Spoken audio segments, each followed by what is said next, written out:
User. Shout outs to the intro. What up, y'all? Welcome back to Rich Talks Podcast, where we do commentary and deep dives on music and culture. I'm your host, as always, Unk, aka Ree. Alright, enough of the formalities. Let's get to it. So, on the last episode, we talked a little bit about Anointed Ones. To refresh your memory, in case you forgot, Anointed Ones is a title that I give to people who I feel were brought into this world to either deliver a message of some kind or make some kind of impact that either inspires or influences the world at large in some capacity.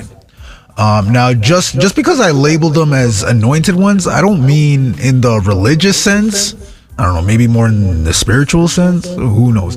But the reason I bring this up is because I wanted to dive into an individual whom I'd consider anointed adjacent. Like, basically they have all the makings of an anointed one, but like there's just something that kind of just keeps them grounded to earth, as if they haven't actually like completed their mission yet, you know? I don't know, it kind of sounds kind of morbid, whatever. And it's individuals like these that you'll also find are the hardest ones to kill, because they are protected, like some kind of invisible force that keeps them tied to this earthly plane, while we simply view it as miracles. I see it as a mission unfulfilled. Wow.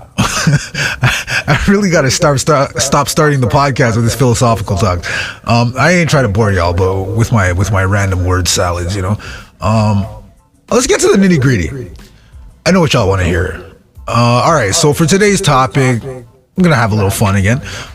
In episode 3, I decided to do a little bit of a deep dive on like the beef history of Joe Budden, right? I actually had a lot of fun with that one. So today I wanted to delve into the beef history of Curtis James Jackson III, better known as 50 Cent, or 50, or Ferrari F50, you know. Shout outs to him. I'd say like the most successful angry rapper. Can I even call him an angry rapper? No, I can't even say he's an angry rapper. 50 was just like smarter than most when it came to I'd say the business of rap. He was able to like turn constant states of perpetual tragedy into triumph in ways that nobody would have thought would have like led to decades of success. Just really think about it. Like 50's claim to fame was through dissing people and beefs, which I honestly believe kind of helped contribute to the current generation of this op music, this drill music, you know, like where all the new rappers just like, you know, rap about their enemies' dead friends, and it's cool to have enemies. Like, why does everybody have to have, you know, I'm going off on a tangent. Like, just that's a topic for another episode. But it just feels like the rules of engagement for rap beef has evolved in the wrong direction ever since 50 came back and ever since 50 came in and flipped the table. Like, you know what I'm saying? Like, but that, again, that's a deeper conversation in itself. But I kind of hope you can kind of see where I'm going with the mention of 50 being anointed adjacent. And if not, hopefully you will by the end of the episode. So let's start with a little bit backstory. He was born on July 6, 1976 in South Jamaica neighborhood of Queens, New York, to a then 15-year-old Sabrina Jackson. She named him Curtis in honor of her own father, but she nicknamed him Boo Boo, which would actually stick with him in his years growing up in the street. Because according to 50, the one true Curtis Jackson is and will always be his grandfather. Like, so much so that even his uncle, who is Curtis Jackson Jr., would be referred to as Star by everyone in the family. There was only one Curtis, and that was the patriarch of the family, you know? South Jamaica, Queens is a neighborhood that like many well-known rappers once called home, like LL Cool J, Salt and Pepper, Jam Master Jay, Nicki Minaj, I'm only mentioning South Jamaica neighborhood of Queens though, but like if we really wanted to expand to like all of Queens, there's obviously the most well-known rapper from out of Queens, Nazir bin Oludara Jones, sorry. Nazir bin Oludara Jones, or better known to the world as Nas. Round of applause for him, man. Anyways, 50 Cent, I definitely think takes after his mom when it comes to how hard he worked to reach the top. Like, after he was born, his mother like turned to drug dealing to support her young son, and at some point actually became one of the most feared drug dealers in all of Queens. It's actually very interesting to think about. Like, that means that she must have put in, like, really put in a lot of work, especially at her age. Like, that's crazy. Anyway, Sabrina was mysteriously murdered when 50 was about 8 years old, and rumor had it that she was killed as a result of some drug war that was happening in the neighborhood at the time. And to this day, the case remains unsolved. I mean, legally unsolved anyway, because you never really know how some of these events play out in the streets, you know? So after 50's mother's passing from the age of 8 years old and beyond, he's essentially raised by his grandparents, mostly his grandmother though, to be honest. But he adored her, so that was a good thing. But in the era that he grew up in, it was generally odd for a child to grow up with both parents present. Normality for them was either you're having one parent or you're being raised by your grandparents. Like, that's such an odd statement. It's an odd contrast, like, really and truly. Like, if you had both parents growing up in the hood, you were the weird one. Like, that's crazy how much of a role the environment plays in, like, development of individuals and stuff, you know? So though he was young and loved by his grandmother a lot, like, he still had to like fend for himself for the most part. Like, there was at least 9 people in that house, living in one house. Like, and imagine he's growing up close in age with his uncles, who also live in the house, right? His mom's younger brothers, right? So it's fair to say that there was like a lot of testosterone in the house. And anyways, because he had to fend for himself, 50, aka Boo Boo, would spend a lot of time on the streets, kind of parallel to DMX's upbringing, except 50 didn't do it. He didn't go to the streets to escape abuse like DMX had to, like, you know. 50 chose to fend for himself because he didn't want to burden his grandmother. Like, shout out to that. That's some stand-up behavior right there. Like, I rate that. I mean, even though the choice that he made to fend for himself isn't like the most legal route, but like just the mentality of just trying not to be a burden to your grandparents, especially even after you lost your mother. Like, it's crazy. Like, I rate that though. Like, remember in the Hate It or Love It track, he actually rapped about that part. He's like, what was it? It was, I wanna live good, so shit, I sell dope for a 4-finger ring, one of them gold ropes. Nana told me if I passed, I get a sheepskin coat. If I could move a few packs, I get the hat. Now that'd be dope. Tossed and turned in my sleep, nighty night. Woke up the next morning, niggas and stole my bike. Different day, same shit, nothing good in the hood. I run away from this bitch and never come back if I could. Hated to love it, the underdogs on top. So now he's on the streets, and by 12, he was already selling crack. And I remember reading a Newsweek interview he had like several years ago where he said a really poignant statement. Like, he said, the bottom line is the obstacles that you overcome are going to determine how great you are. Like, that's big, you know? That is huge. So by now he's in the game, right? And he continued to sell crack out of his grandparents' house successfully. And by 15, he bought his first gun. And by 19, he was the neighborhood's drug kingpin, essentially. Like, it was crazy. It was almost like a poetic justice where he just like kind of picked up where his mom left off. So he dropped out of high school, but was eventually arrested and sentenced to 3 to 9 for dealing drugs. But he only really served 6 months. 50 admittedly was a fan of hip hop as well during this time. Like he spent a lot of time listening to KRS-One, Rakim, Run DMC. He even started writing his own rhymes, but didn't really think to take it seriously until the birth of his first son, Marquise. There's actually a wild story with Marquise that I'll probably mention in a subsequent episode, because this one's kind of deep. Like, you know, like you gotta give it its own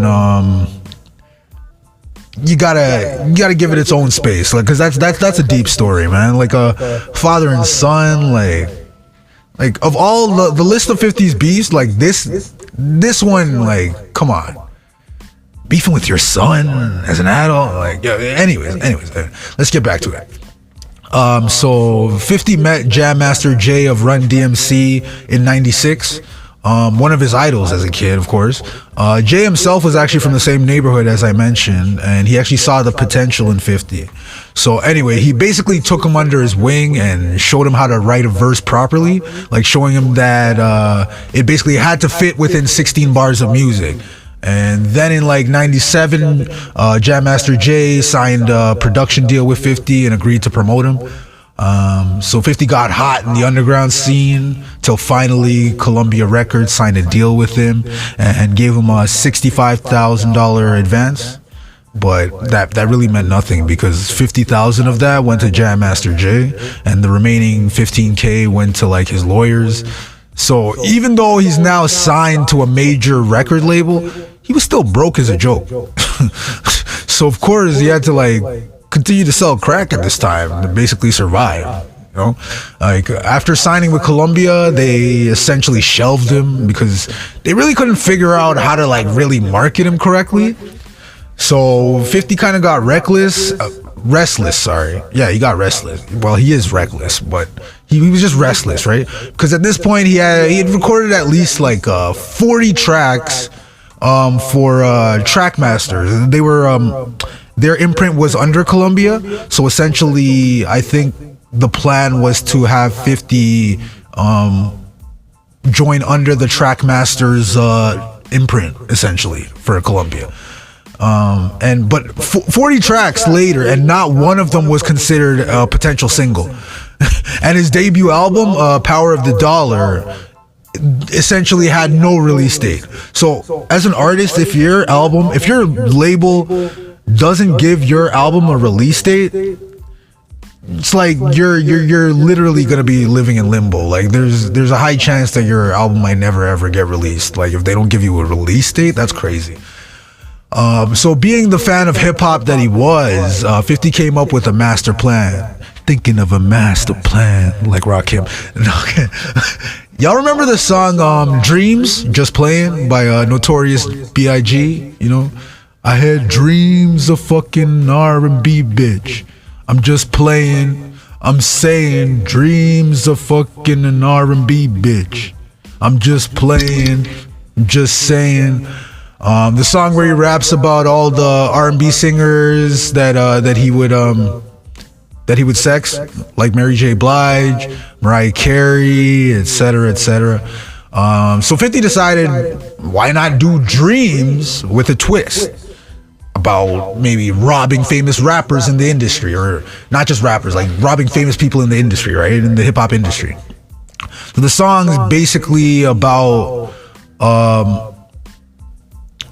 like basically stealing from the rich and powerful. But obviously this is a rap we're talking about. Some of the most sensitive artists in the industry exist in rap. Like, I mean, most of them had images to uphold, right? And like pride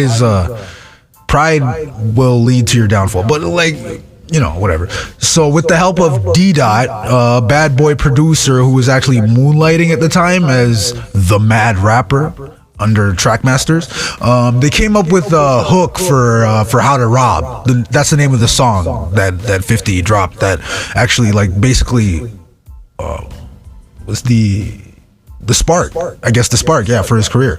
And the hook was, yo, this ain't serious.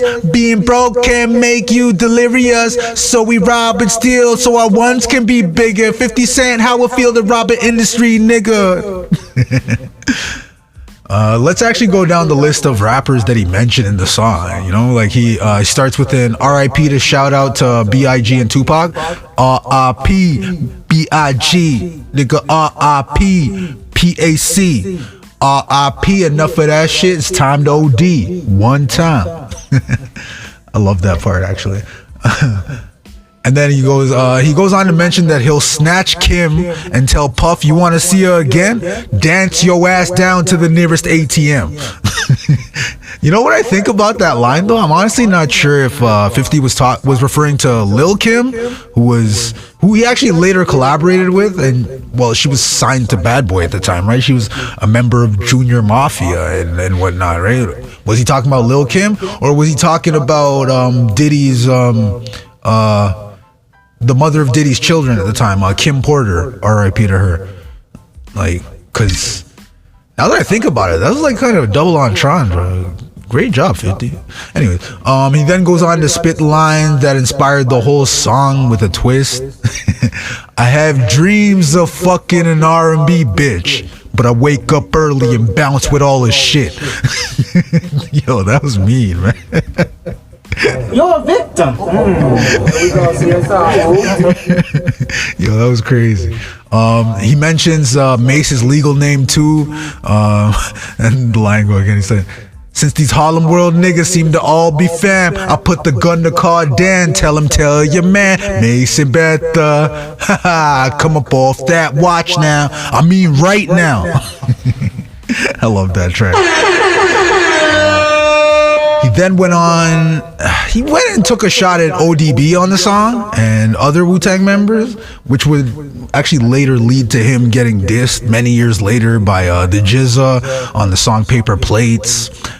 When it comes to Wu-Tang, there's really no statute of limitations for when they choose to bloody your lip with bars. You know, like Wu-Tang's for the children. Like the song they have, Wu-Tang Clan is ain't nothing to fuck with. Anyways, the bars in question were the only excuse for being broke is being in jail. Entertainer can't make bail, he broke as hell. I'd rob ODB, but that'd be a waste of time. Probably have to clap him, run and toss the 9. Oh yeah, and he also had catch Ray, Ghost, and RZA for all them funny ass rings. That one wasn't as bad, but I think GZA dissed him because of the ODB bar. But still, again, like Wu-Tang Clan ain't nothing to fuck with. He mentioned robbing Foxy Brown too for some jewelry that Corrupt bought for her at the time. Yes, actually at one point Corrupt dated Foxy Brown. It was definitely after the East Coast versus West Coast stuff, but still, I don't know, it was just a little awkward in my opinion. I don't know, maybe they were trying to like bring things together, like who knows? I think they were actually secretly dating, like they weren't even really open about it. But and of course the infamous shot at Jay-Z, which essentially like helped boost his career. What Jiggas just sold like 4 mil, he got something to live for. Don't want a nigga putting 4 through that Bentley coupe dope. Mariah Carey was mentioned, Slick Rick, Stevie J, who was actually he was a well-known Bad Boy Records producer. And the irony there with Stevie J is he was actually later on in life end up briefly married to B.I.G.'s widow, Faith Evans. I mean, like, weird flex, but whatever, like, you do you. Yo, my favorite line on this song was when he mentioned Big Pun. He was like, I rob Pun without a gun, snatch his piece and run. This nigga weigh 400 pounds. How you gonna catch me, son? You're a victim.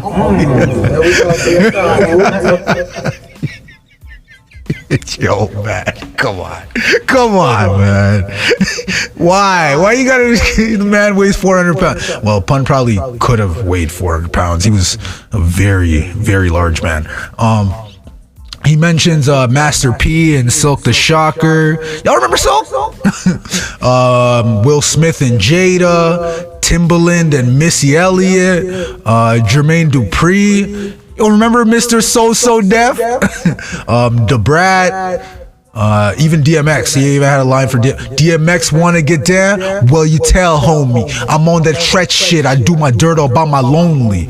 Yo, shout outs to Tretch from Naughty by Nature, man. I really feel like he was genuinely feared by like a lot of people in them streets, like. And he was in Naughty by Nature. They had songs like Feel Me Flow, like OPP, like these happier songs, but like nobody fucked with Tretch. Tretch was a dangerous man. Anyways, he also mentions DJ Clue, Q-Tip, Sticky Fingers from Onyx, Cannabis. Even Heavy D caught a stray. Like, Heavy tried to hide his shit. Hey, nigga, I saw you. He said, why you robbing me? I got nothing left for you.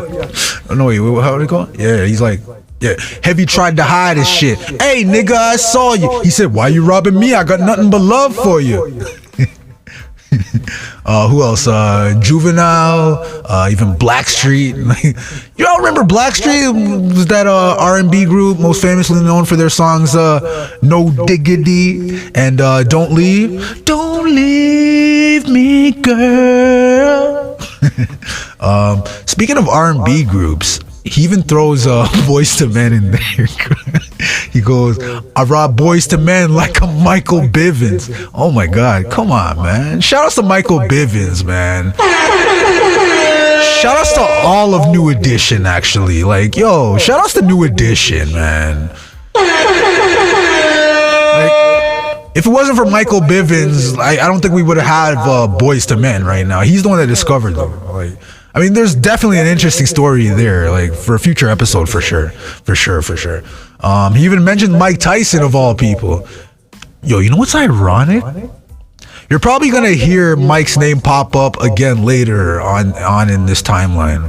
Like some very 6 degrees of separation type incidents going down in this timeline. Like, it's interesting.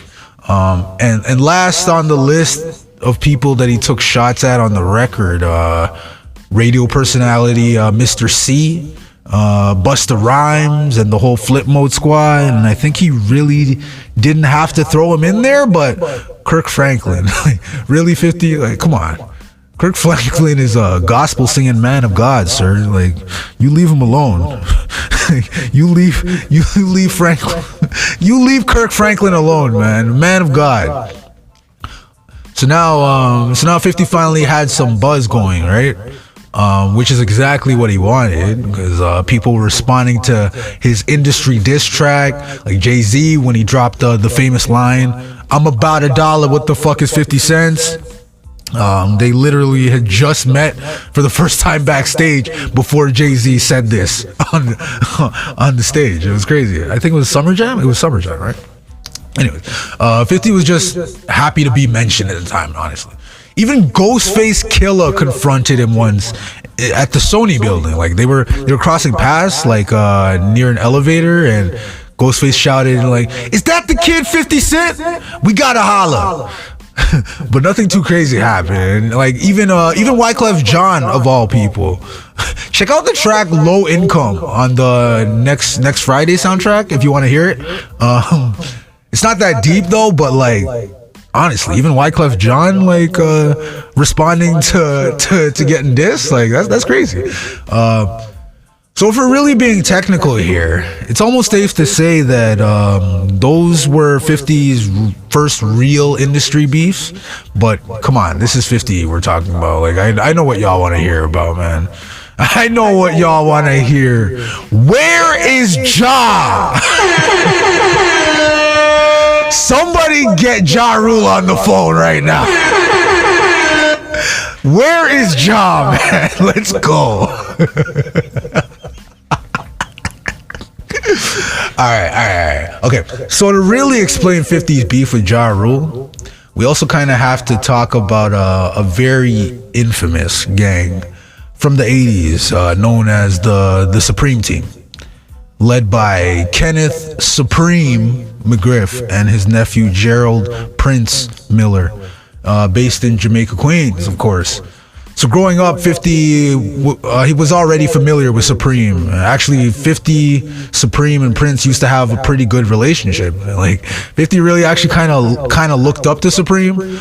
Like it wasn't until around 97 when Supreme got out of jail and just became friends with Ja Rule and Irv Gotti. And at the time, Ja's like part of Murder Inc. with Jay-Z and DMX. So he's already a star.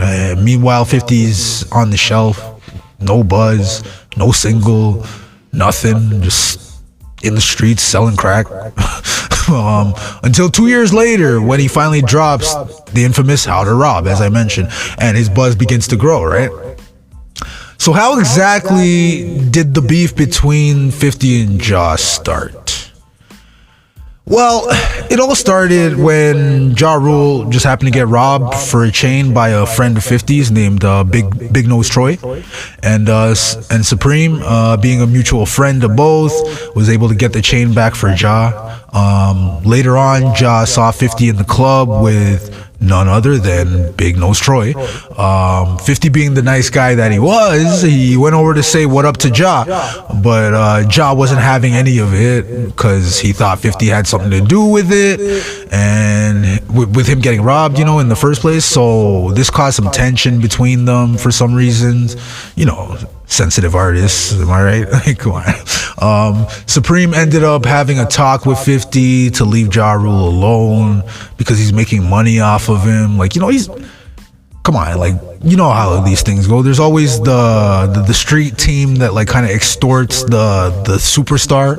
Like, we'll give you street protection or like, the credibility of just being associated with street dudes, but you gotta break them off something. Like, you absolutely have to. It was the same thing with Death Row. Like, pretty sure they paid the Bloods for protection. Like, yeah. Anyways, so 50 did agree to leave him alone, but later on at a music video shoot that Ja was filming on Jamaica Avenue, 50 said the whole hood was out there that day, right? And he went to acknowledge Ja, who just moved right by him like he didn't even exist. Yo, that's like, anyone would get mad at that, bro. Like, that's not cool, man. Like, we were cordial before, and all of a sudden you see me at a club with a man who robbed you, and all of a sudden I don't exist to you, and you're doing this in front of the entire hood when my credibility's on the line here in front of the hood. Like, I'd get mad too.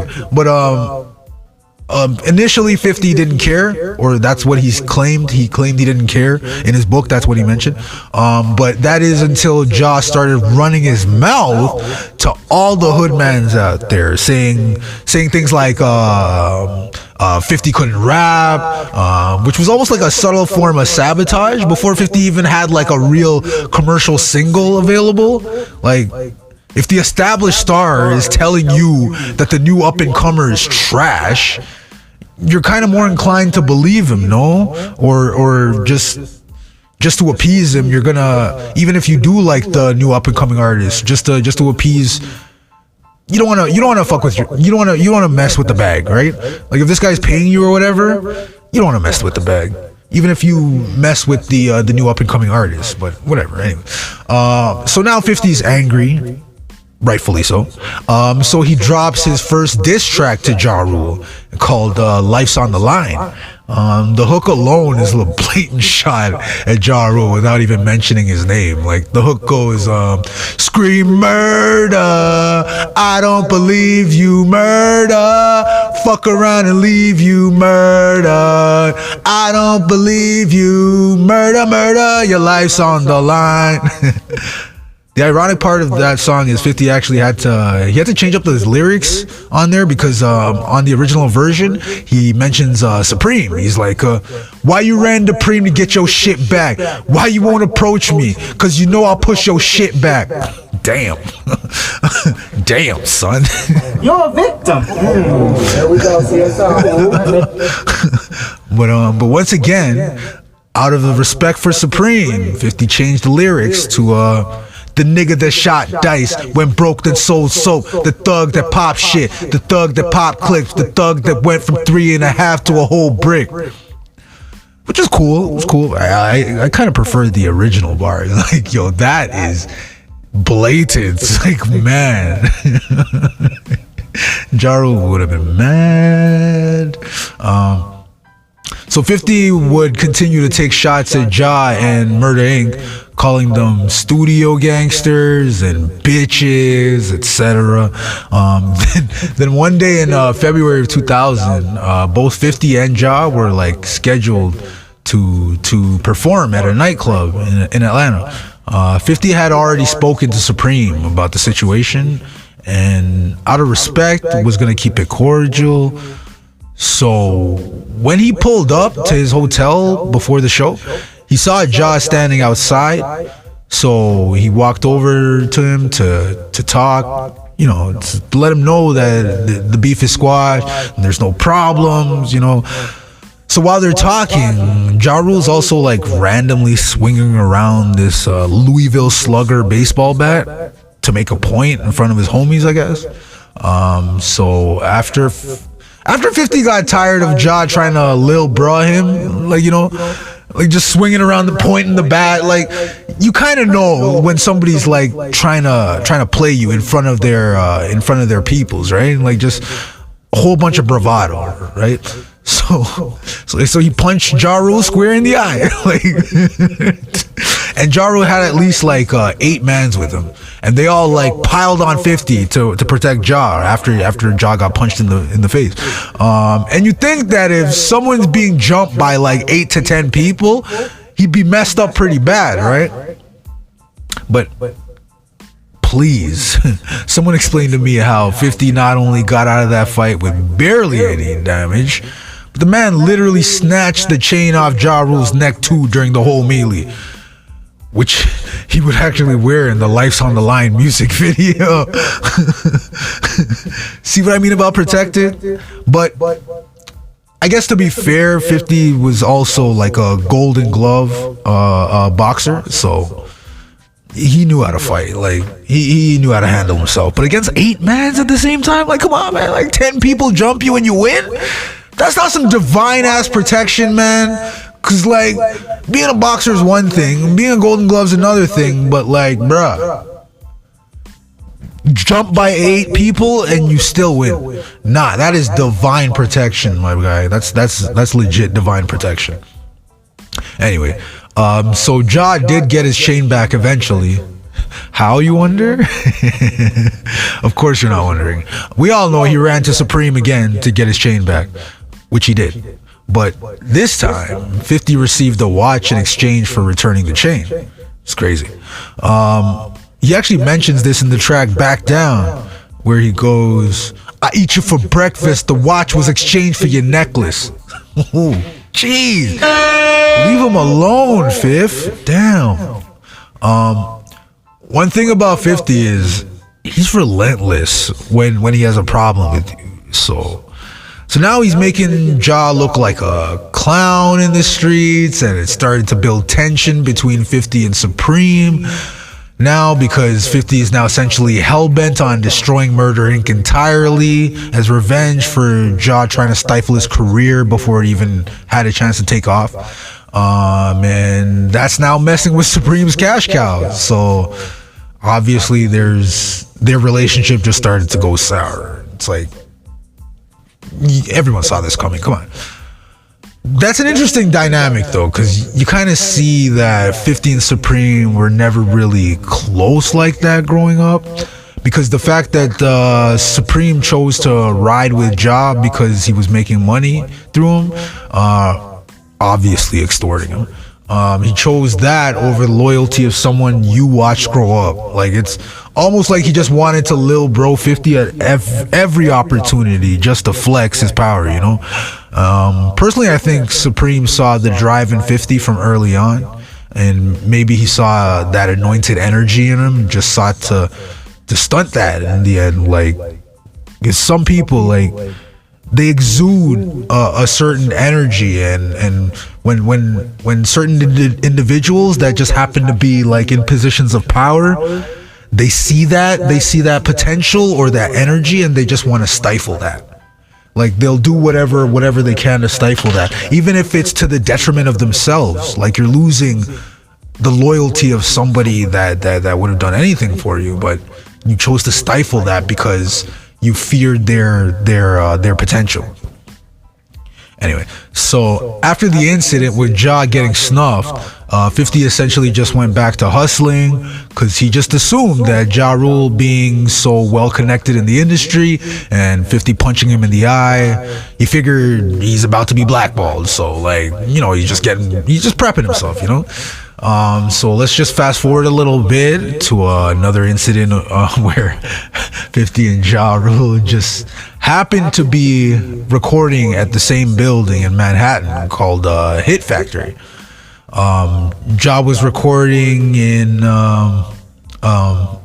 one studio, and 50 was recording in another. And the way the story goes is 50's recording, and Ja Rule and his crew, which at the time included one of his artists, Black Child, ran into the studio while 50 was recording, and a fight broke out. Like apparently someone turned off the lights in the studio. 50 was stabbed by Black Child himself, who would actually admit it on record that, but his version of events was that he only stabbed 50 in self-defense because he was reaching for a gun. Man. Stop the cap. Hold on. So, how do you know he was reaching for a gun if y'all ran into the studio while he was recording, turned off the lights? Again, like you guys have more people with you than he does. Like y'all turned off the lights. So how do you even see him reaching for anything when the first thing you're doing is like y'all are swinging? Like, come on, man. You've been in a fight before, man. That's not how things go. Anyway, whatever. How is it self-defense, man? Like y'all ran in there and ambushed the man, and make it make sense, please. Like, all right, I'm sorry. I just didn't like the fact that he's claiming it was self-defense. I'm like, sounds dumb. Anyway, according to 50, the stabbing wasn't even that serious because at the time it happened, he thought he just bumped into some studio equipment and still felt well enough to take a cab straight home instead of going to the hospital. When he got home, his grandmother said she heard he got stabbed at the studio by Ja Rule and his crew. Just crazy. Like how did word spread so fast in the hood back in the day before the internet blew up? Like that's crazy to think about, man. Anyways, now back to Supreme. See what I mean about how you can't really talk about Ja Rule beef without talking about Supreme too? Anyway, so obviously there's tension now, right? And at some point that year, 50's song Ghetto Quran, which was also originally supposed to be released on his Power of the Dollar album, the song happened to leak, and Supreme just did not like what he heard at all. So here's the thing, right? A lot of rappers would mention Supreme Team or the Team in their bars, and Supreme never had an issue with it whatsoever. Matter of fact, he actually welcomed it. Like he actually enjoyed that. He enjoyed that shit, straight up. Except the fact that 50 mentioned him. He had some kind of animus towards 50 that started to build heavily. Like again, I think it was just that he saw the potential in 50 and just didn't like it. Or maybe Ja Rule was in his ear and just like constantly trying to get him on his side, you know? Like who knows? So he essentially labeled 50 a snitch because of the song. But if you listen to the lyrics, it kind of sounds more like he was like paying homage. Like the lyrics in question go, yo, when you hear talk of the South Side, you hear talk of the team. See niggas fear Prince and respected Preem. For all you slow motherfuckers, I'ma break it down iller. See, Preem was the businessman and Prince was the killer. Remember? You know what? Maybe Preem just really had an issue with being called the businessman, while his nephew Prince was the one that was feared in the streets, you know, like like whatever. It was 50. Whatever it was, man, it was just 50 seemed to rub Supreme the wrong way to a high degree. Like if anybody else had written that song, I personally think Supreme wouldn't have had an issue with it. I think he just, I don't know, he had a hard on. Oh my God, no homo for 50. So to me at this point, Supreme was just looking for any reason to give the green light on 50. And also sometime around this time, an attempt was made on Supreme's life. Like while he was at a gas station, he just literally thought, assumed, or just wanted to believe that 50 had something to do with it. So Supreme placed a hit on 50 through a name there named Daryl Bump, better known as Homo, to get the job done. And an interesting fact about Homo, though, he was a close friend and former bodyguard of Iron Mike Tyson. Again, I told you Mike Tyson would pop up again.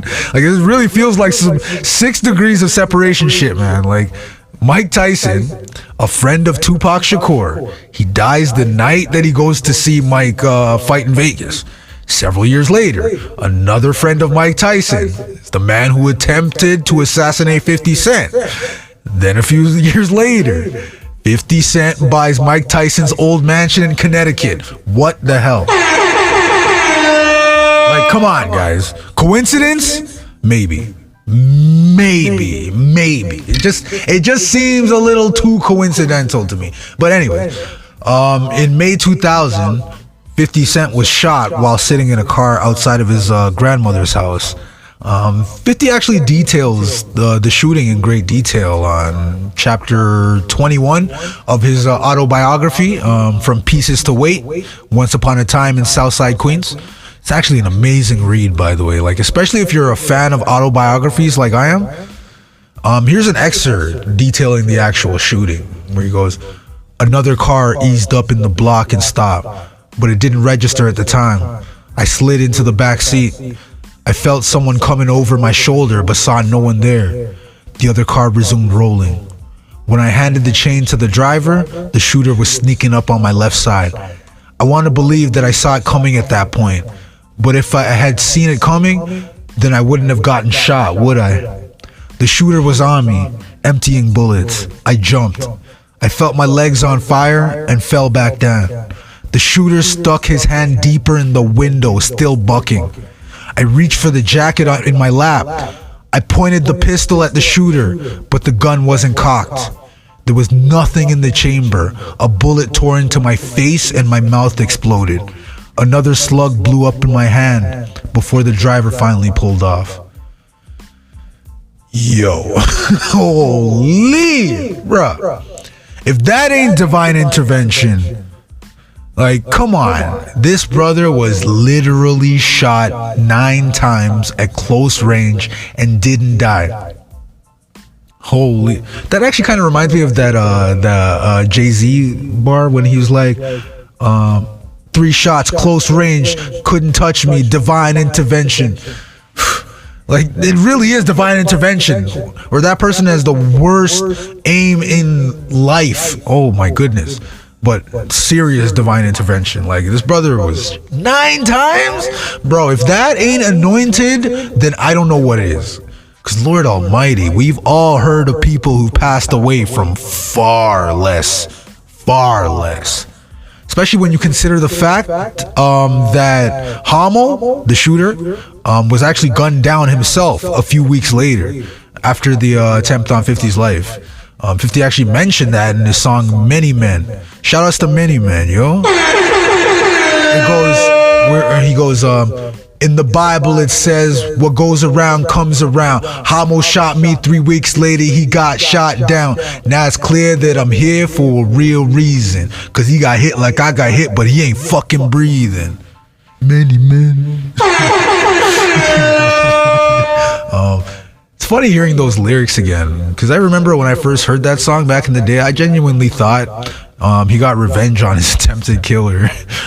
But it actually turns out that Homo had some personal beef with a rival gang, and that's actually how he was killed. But there's another degree to it. Like, the killer of Homo was the ex-boyfriend of rap legend Lil Kim.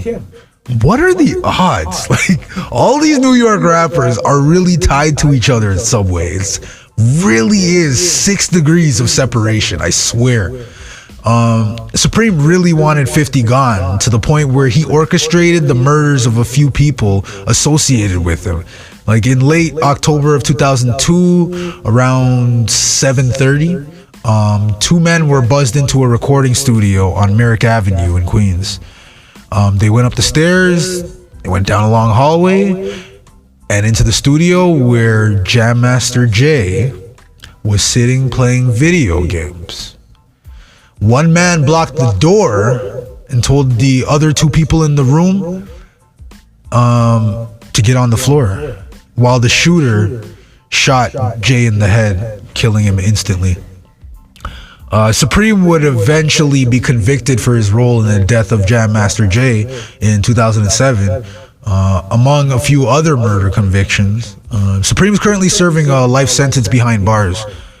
And even though Supreme's in jail since 2007, has never stopped 50 from mentioning him or taking shots at him. Like, I actually remember he had a mixtape that he dropped back in 2009. It was called War Angel LP.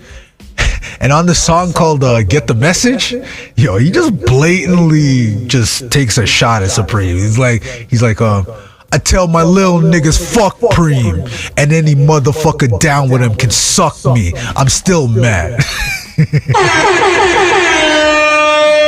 You're a victim. Here we go, CSI. Yo, we can tell, Fitty. You're still mad. We can tell. Holy, oh my gosh. Anyway, after 50 got shot 9 times, Columbia Records dropped him. They probably felt it was too volatile of a situation to have an artist that has all that trouble around him, which actually starts to make you question why things feel like the opposite of that nowadays. You know, like, labels sign these artists and they encourage this shitty behavior now.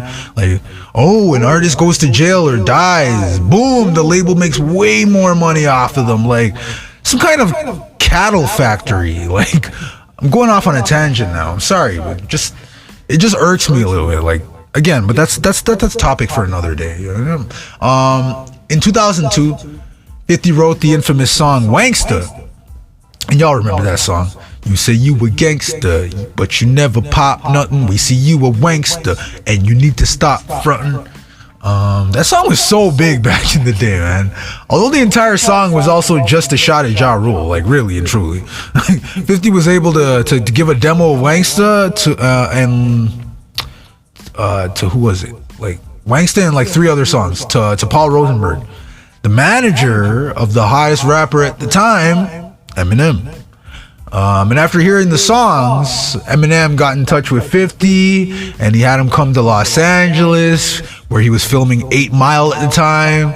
And in June 2002, 50 signed a $1 million deal and became the first artist to be promoted under the Shady Aftermath record label, which was a joint label between Eminem and Dr. Dre.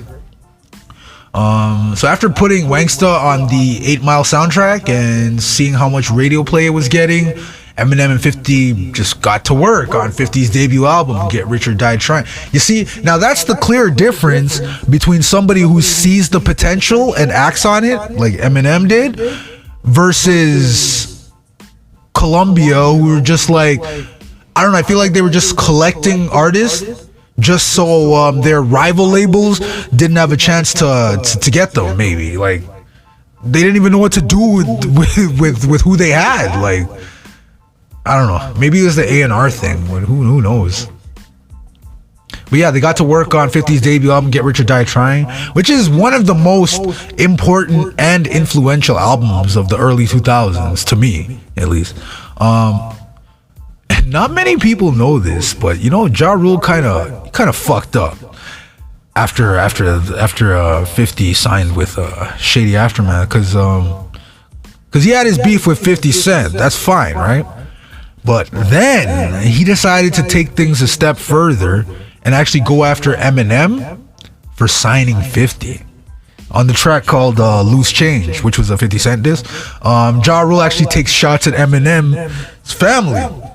He goes, you claim your mother's a crackhead and Kim is a no slut, so what's Haley gonna be when she grows up?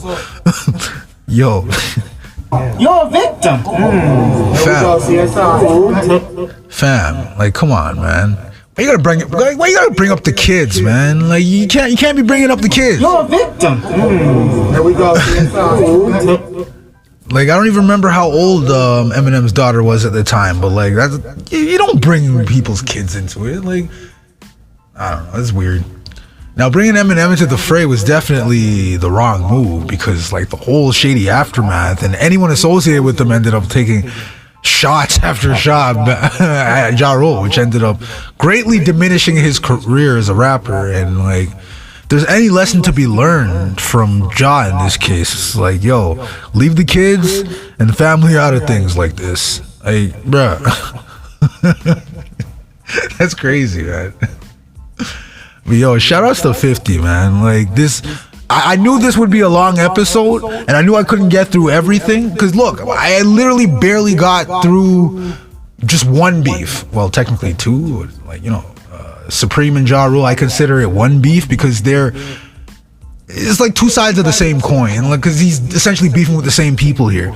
But this is just part one. I'm gonna leave you guys with that. And I'll be back with part two real soon. Just, look forward to it. And with that, I'm gonna call it, salute to the outro. Peace.